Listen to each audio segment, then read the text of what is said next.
क्या हो अगर मैं तुमसे कहूं? एक ऐसा पर्वत है जो माउंट एवरेस्ट को भी छोटी सी ढेरी बना देता है, जो स्वर्ग को थामे हुए है, ब्रह्मांड के आयामों को चीरता है और पूरी सृष्टि को संतुलन में रखता है। लेकिन गूगल अर्थ पर उसे कितना भी झूम करो, मिलेगा नहीं। स्वागत है मिस्ट्री मैनर में, जहां मिथक सांस लेते हैं, देवता बहस करते हैं, और आज हम चढ़ने वाले हैं पौराणिक माउंट मेरू पर, जो है ब्रह्मांड का ध्रुव स्तंभ। तो पहनिए अपनी आध्यात्मिक ट्रैकिंग बूट्स और साथ में ले आइए कल्पना की गठरी। ये आम पहाड़ी यात्रा नहीं है।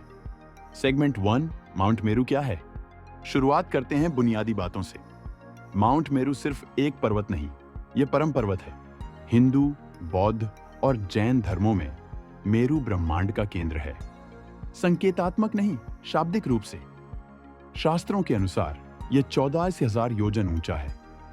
एक योजना लगभग 8 मील माना जाए तो कुल लंबाई लगभग 670,000 मील। पृथ्वी का व्यास सिर्फ 8,000 मील से थोड़ा कम।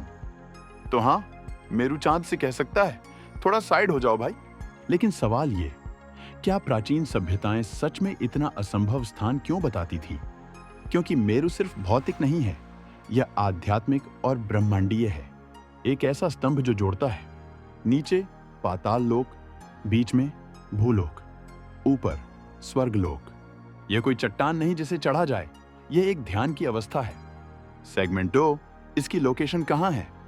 अब आता है असली रहस्य। माउंट मेरू कहां है? गूगल मैप्स से पूछिए तो आपको तंजानिया का माउंट मेरू मिलेगा। बढ़िया ट्रैकिंग स्पॉट, लेकिन वहां कोई देवता नहीं। तो प्राचीन ग्रंथों में इसे कहां बताया गया? हिंदू पुराणों के अनुसार मेरू ब्रह्मांड के केंद्र में है। इसके चारों ओर 7 समांतर समुद्र और 7 पर्वत श्रृंखलाएं हैं। हमारी धरती जम्बू द्वीप मेरू के दक्षिण में है। तिब्बती बौद्ध मान्यताओं में मेरू ब्रह्मांड के केंद्र में स्थित है। सूरज और चांद इसके चारों ओर घूमते हैं। इसके ऊपर स्थित हैं 33 स्वर्ग, जिनमें त्रायस्त्रिंशा भी है, जहां इंद्र और उनके 32 देवता रहते हैं। लेकिन क्या इसे असल दुनिया से जोड़ा गया है? कुछ मानते हैं माउंट कैलाश, तिब्बत, जो हिंदू, बौद्ध, जैन और बोन धर्मों में पवित्र माना जाता है। कुछ लोग पामीर पर्वत मध्य एशिया में खोजते हैं। कुछ ग्रंथ इसे एक मिथकीय आयाम बताते हैं, जो आम मनुष्यों की पहुंच से बाहर है।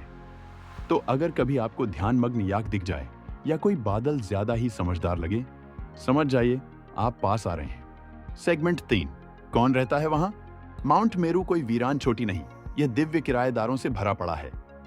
ब्रह्मा जी, सृष्टिकर्ता, सबसे ऊंचे स्वर्ग में रहते हैं। इंद्र, देवताओं के राजा, त्रयस्त्रिंशा स्वर्ग से संचालन करते हैं। 33वीं मंजिल, शानदार दृश्य, लेकिन लिफ्ट नहीं। नाग, यक्ष, सिद्ध, गंधर्व सब अपने अपने तल पर घूमते हैं। जैन धर्म में भी मेरू के चारों ओर पवित्र भूमियां हैं, जहां तीर्थंकर ज्ञान का उपदेश देते हैं। कुल मिलाकर माउंट मेरू देवताओं का लिंक्डइन है। सबकी प्रोफाइल वहां बनी है। सेगमेंट 4, इसका महत्व क्या है? अब सवाल ये, इतनी काल्पनिक सी जगह से हमें क्या लेना देना? माउंट मेरू सिर्फ भूगोल नहीं, यह है आध्यात्मिक संतुलन, चेतना का ध्रुव और ईश्वर और मानव के बीच का पुल।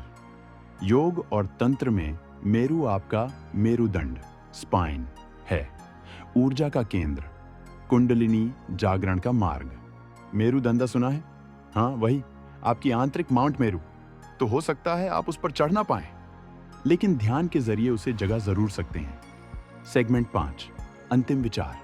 तो क्या माउंट मेरू वास्तव में है? भूगोल में नहीं, लेकिन मिथकों, अध्यात्म और कल्पना के ब्रह्मांड में। आपके जीपीएस सिग्नल से कहीं ज्यादा सच्चा है। माउंट मेरू हमें सिखाता है, कुछ सत्य देखे नहीं जाते, अनुभव किए जाते हैं। जब प्राचीन ग्रंथ कहते हैं ब्रह्मांड का केंद्र, शायद वे किसी स्थान की बात नहीं कर रहे, शायद वो आपकी बात कर रहे हैं। अगर आपका दिमाग अभी अभी उल्टी कलाबाजी खा गया हो, तो लाइक, सब्सक्राइब और बेल आइकॉन दबाना ना भूलें, ताकि अगली बार का ब्रह्मांडीय रहस्य भी मिस न हो। तब तक जिज्ञासु रहो, ब्रह्मांडीय रहो, और याद रखो, कुछ पर्वत जूते से नहीं, आत्मा से चढ़े जाते हैं।